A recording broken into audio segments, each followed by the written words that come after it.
Hello everyone and welcome back to our YouTube channel. Today we will be learning how we can log into an Instagram account. So without any delay, let's jump right in. First of all, you have to search for the Instagram app on your phone and open it. If you have already logged into an account previously from this device, those login information will be saved and you can directly tap on the account in order to log into them.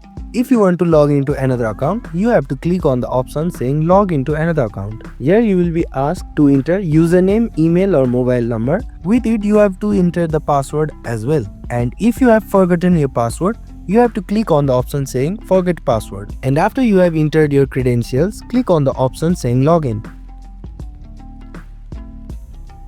As you can see, you have been logged into your account. If this video was helpful for you guys, please don't forget to like, share and subscribe to our YouTube channel. And also don't forget to comment. This was it for this video and we'll be seeing you on our next video. Until then, thank you for watching.